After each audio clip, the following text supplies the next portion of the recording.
Hello, everyone. Welcome to another episode of my YouTube channel, Data Science with Sam. This vlog is a continuation of the natural language processing series that I started a few weeks back. In my previous vlog, I talked about what is natural language processing, how it's impacting the artificial intelligence field of study. I also gave you some real-life applications based on natural language processing that impacting our personal and professional life. If you missed that video, I'll definitely recommend you to go back to my channel and watch that video before you proceed further with this vlog.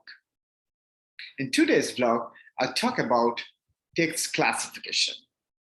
So what is text classification? Let's find out. Text classification is one of the important tasks in supervised machine learning.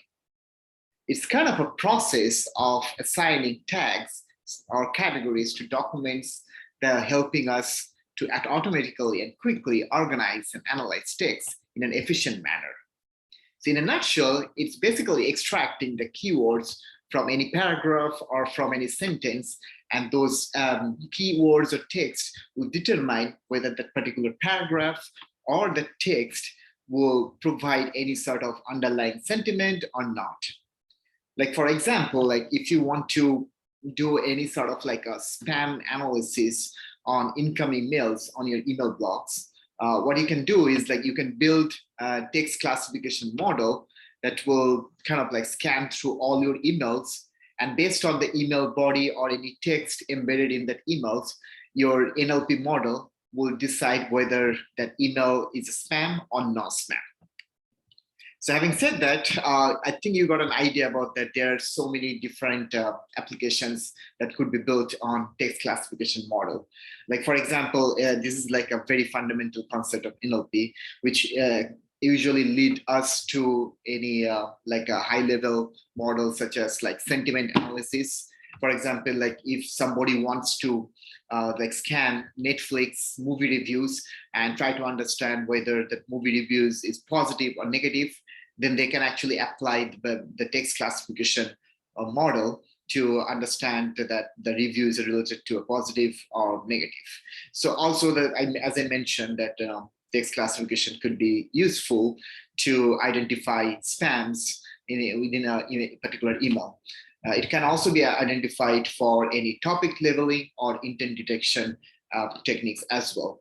Like, I can give you an example is like suppose a Facebook engineer wants to build a text classification model that will categorize hate speech or not, so what it will do is like it will process a Facebook post or thread through a text classification model, and that model will determine whether that particular post related to a hate speech or not based on certain tags or category, like certain labels. So that's why text classification is very useful to extract those relevant tags and labels that will help you to determine the sentiment or the intent of a passage, a paragraph, or certain text. So there are so many ways we can implement this text classification in AI world. Now let's check out that how you can build your first text classification model using Python and other inbuilt libraries from the critical programming language.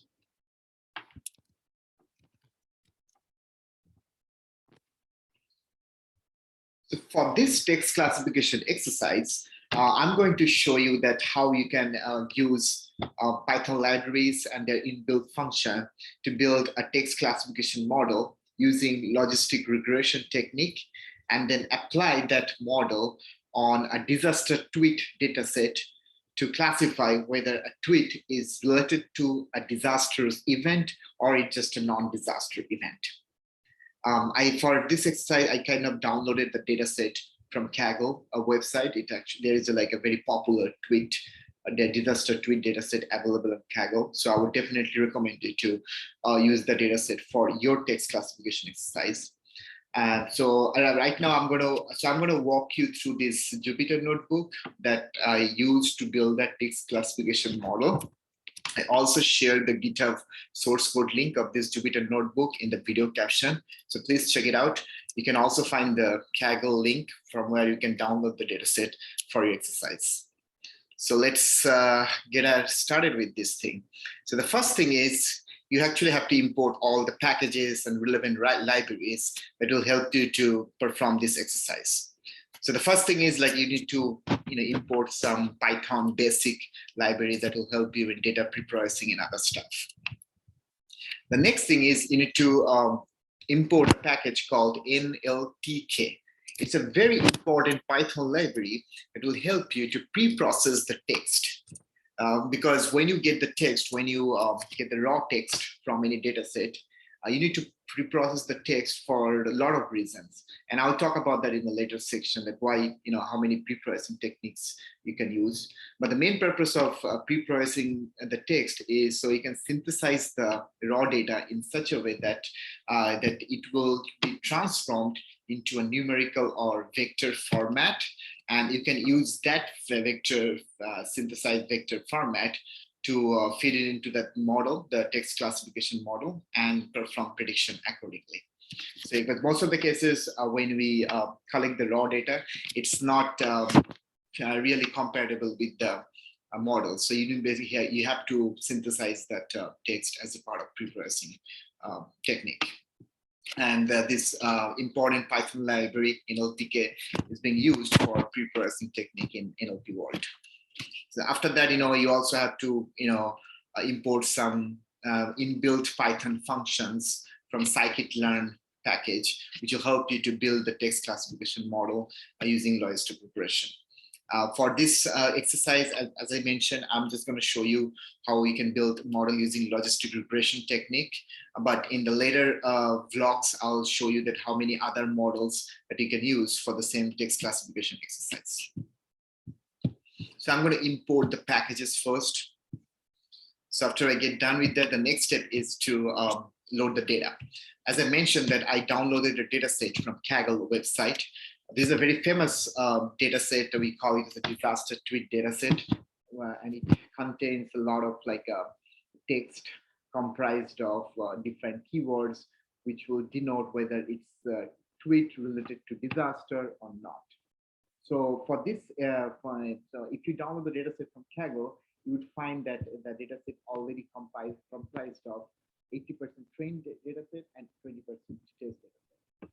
As you know that for your model building, you have to use the 80% trained data, and once you get done with the model building and you perform the baseline validation, then you can use the final 20% test dataset to identify the performance of that model. So that's why it's very useful that get a data set already have the train and test dataset split according to 8 to 20 baseline check. So far at the beginning, I'm just going to upload the train dataset and into Jupyter Notebook. So once I load the training data, so I can just quickly browse through the data, so how the training data looks like. One of the key columns here is the target column, which will denote, which will actually signify that how that the tweet is a disaster tweet or a non-disaster. If the target value is column value is 1, so that means that tweet is close to disaster. If it is 0, then it's a non-disaster tweet. So for example, you can see that the word earthquake, forest fire kind of relates to disaster, wildfire. But now if you switch to observation specific to target value 0, then you would see some of the tweets which are not related to a disaster event. Okay, so that's kind of like just a basic overview of the data set, how it look like. Now, the next step is that to further analyze the data, we should perform some sort of exploratory data analysis, because it's sometimes it's relevant to check how the descriptive statistic of the data, how many tweets we have in a different categories, but that will help you in further. Also, it's better to check, whether the data set has any missing values or any null values, which we can eradicate before we proceed to the next step. So in order to perform some sort of EDR data analysis, we just run it through this code, and then so this what this is doing is like it's kind of giving you so this so it will actually show you that how many disaster tweet and how many non-disaster tweet existed in the data set. Like here you could see that the number of non-disaster tweets are more than that number of disaster tweet. So we have 4,342 on disaster, and we have 3,271 disaster tweets. Now the next thing is just to make sure that this data set doesn't have any like missing values. So it seems like it's not. Then after that, we can perform a little bit of descriptive statistics to identify how many word counts there, character counts, and also to find out how many unique word count existed in that data set. So after we do perform that, let's check out that how the data set looks like.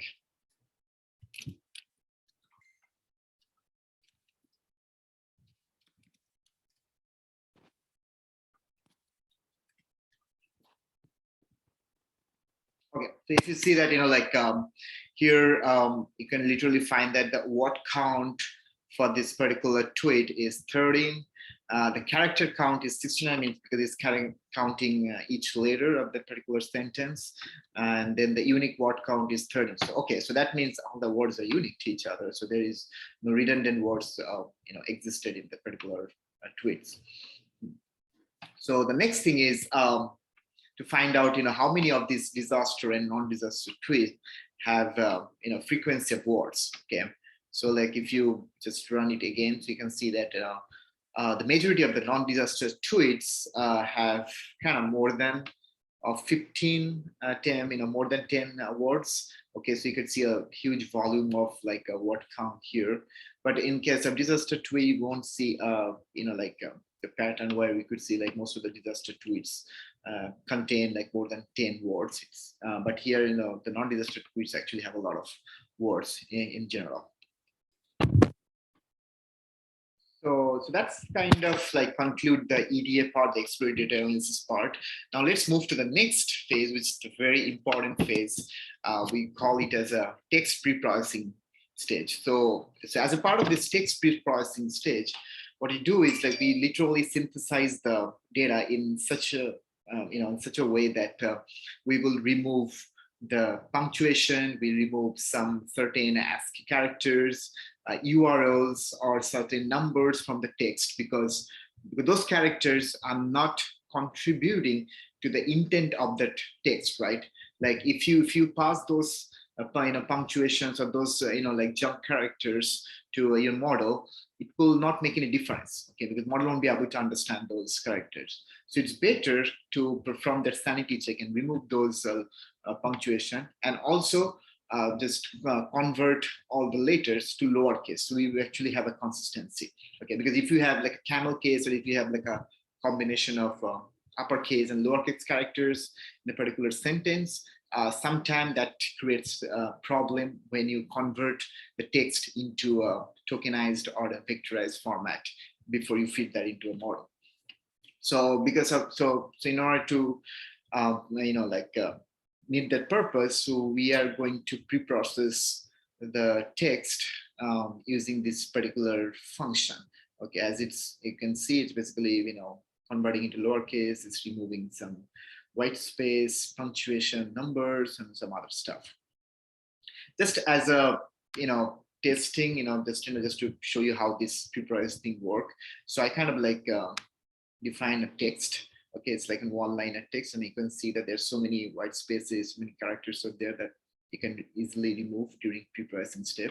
So let's see how this pre-process function work on this particular text. Okay, so let me run this one. So as you can see, it kind of remove the white spaces. It remove some of these characters, question mark, this HTML tag, and other stuff. So once you get done with this pre-process, but still there's something, there's still further processing could be done on this text.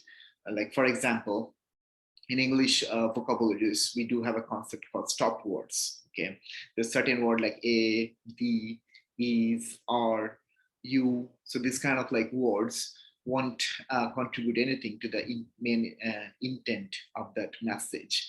Right? So those are the kind of like there is like for to make the sentence grammatically correct, okay, as a part of our part of speech. So, but in general, when you are feeding that particular sentence of text to a model, so model won't follow the English grammar. Okay, model doesn't require the stop words. I mean, you can so for model, it only requires the important the keywords and text. Okay, so it doesn't matter whether your sentence has to be grammatically correct or not. So you can definitely remove the stop words from your input text before you feed it into the model. So in order to do that, so I'm going to actually apply this stop word function. And as you can see, the output of this function, it shows that like it removes this this letter, it removes is a, it also removes it and also, so yeah, so this kind of like letters like stop words will be removed if you process them through this particular function. The next pre-processing step is stemming. Okay, so the stemming is kind of refers to a technique where you kind of, I would say, slice the prefix and the suffix letter from a particular word. Okay, so sometimes it's kind of quite harmful because it slices the words in such a way that it loses the exact meaning. Okay, so like for example, like if I apply that this synthesized text, if we apply this stemming method on this synthesized text, so this is what it will happen. So what it will do, so what it did is it basically just sliced the last letter E from the word message. It also removed this same letter from involved word, and for adjacent it's literally just remove the last two letters. So it's sometimes, so the stemming is not very useful because it slices the last letter without categorizing it whether it's a prefix or suffix. Okay, because those letters are not suffix to that for the particular word. Okay, so but while applying stemming is eventually it's like removing those letters in such a way that it's losing the main meaning of that word. Okay, because this word doesn't mean anything at this moment. So that's why I won't recommend to use stemming process all the time, because stemming would do more harm than good in terms of a text preprocessing standpoint. So rather, I would actually recommend you to perform lemmatization, because lemmatization is actually help you to synthesize the word and only make it into like a format where we don't actually have to use the other words as well. Like so this so I would definitely recommend you to use lemmatization instead of stemming when you perform text preprocessing. So for lemmatization, you can also use a certain function, inbuilt function from NLTK library, so that particular library will have all sort of preprocessing function that you can apply in your Python exercise. So now in the final process, as I mentioned, that I won't recommend you to implement like stemming for your text classification exercise. So here I kind of like define the final function in such a way that it will only take preprocess stop word followed by limitizer function. So it will not consider stemming as one of its preprocessing techniques. So if you if you just run the full data set, full trained data set through this final process, then we'll see how the clean text would look like. Okay, so what it will do, it will basically just perform the full analysis, full processing on the text, and after it pre-process each text, then it will provide the output text under this clean text column. So let's see how does it look like.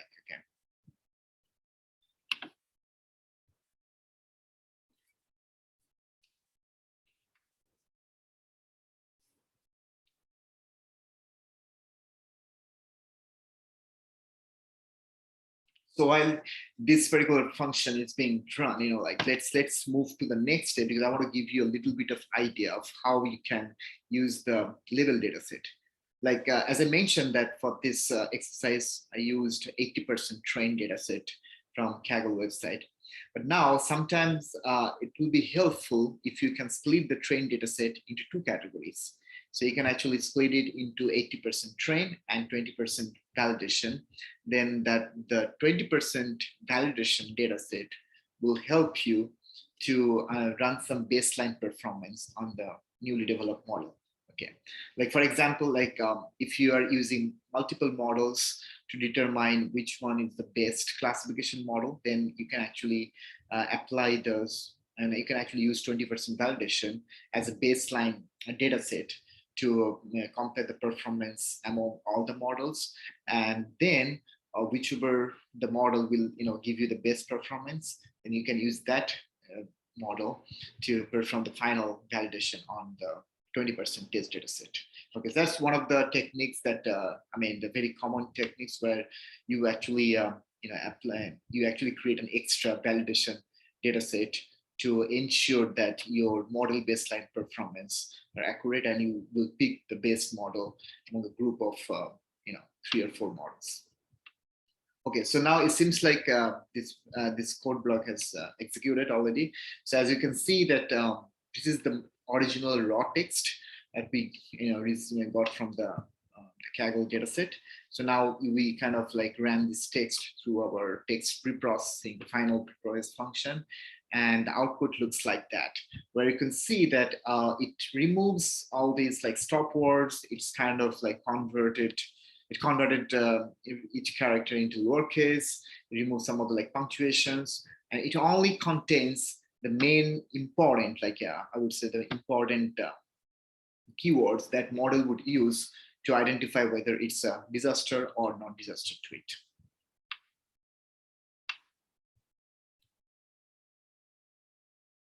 So now our next step is, as I just mentioned earlier, that you had to split the trained data into 80% trained data set and 20% validation. So that's exactly from in this code block. So now there's a very important thing we always need to remember, that when you perform text classification, you need to make sure that your text is being converted into a numerical format. Because your model will only understand numerical data, right? Okay, so it won't understand whether, it would understand this clean text, okay? So what you need to do, you need to actually convert this clean text into its vectorized format, where you actually take each word and you assign like a label or token to each word, and you transform the token into a word tokenizer format, in a vector format. And that vector will be transformed, will be actually passed into your model. Okay, so for example, if you see over here, we used NLTK's word tokenize function to convert that, the train set into its corresponding, I would say, the vectorized format. Okay, so for example, here you can see the function tfidf vectorizer. It's been used to transform this X-train model to its corresponding vector format. So let's see how this the vector format looks like. So if you just print it.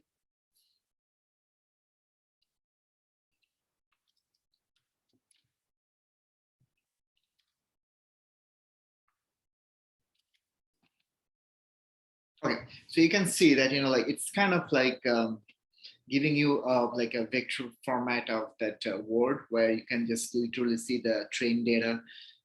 There is no, I would say, the text or any letters or any words mentioned there. It's like everything is converted into its numerical form.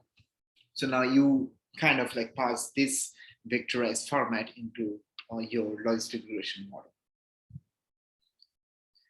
So the next part is building the model and validating the performance of the model on the validation data set. Okay, So the first thing is like you basically just use this logistic regression model, and you run this logistic regression model on this train vector TF-IDF. So this is basically the input to the model, to this part. So this the whole data set will be the input to the model. Okay, so now if once you run it,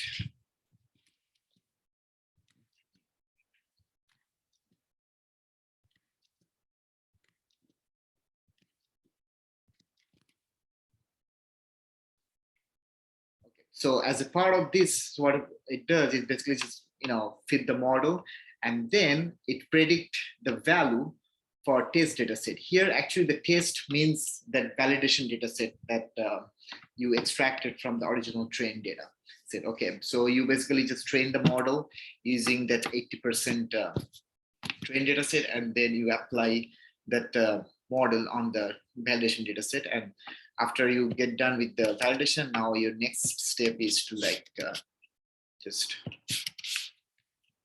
check the performance.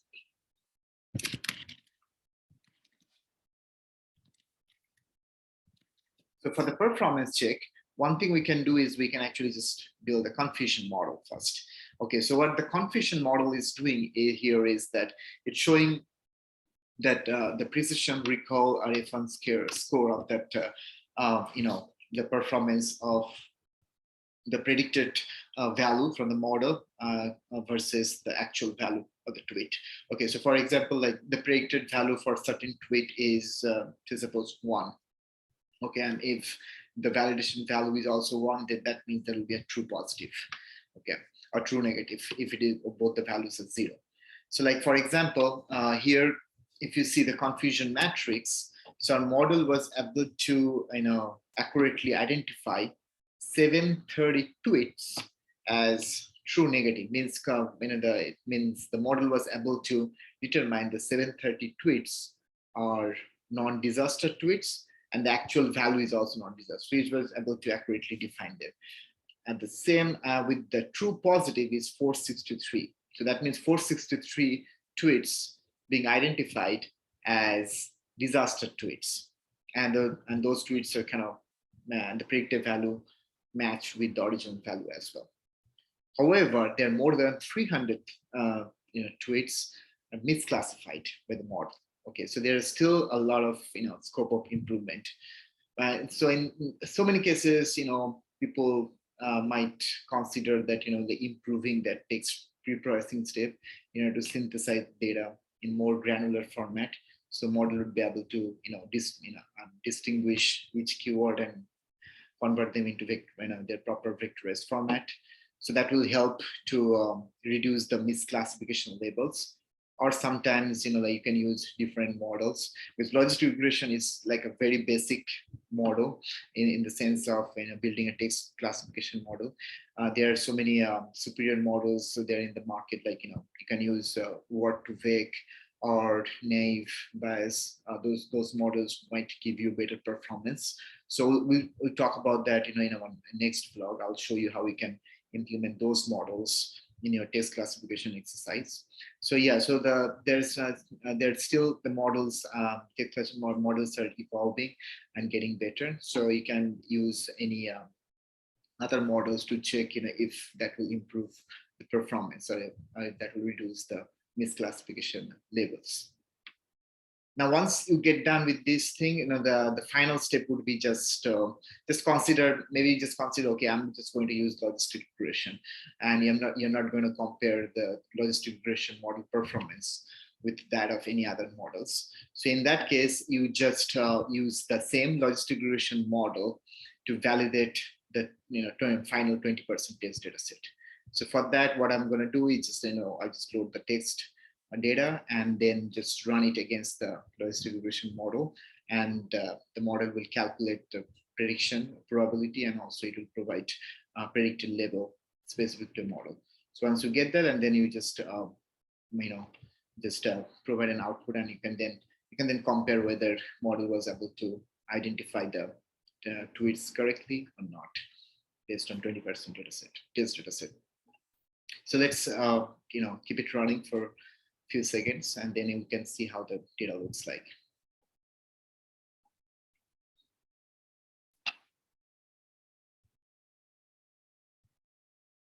Okay, seems like it's already executed. So let's check some of this clean text example. Like for example, here, like you can see that this clean text. If you see the happened terrible car crash. Okay, so this is kind of like a clean text, and based on the meaning of the, it will give you a sense it's a disaster tweet, because you could see a word terrible car crash. It seems like some kind of a disaster happened.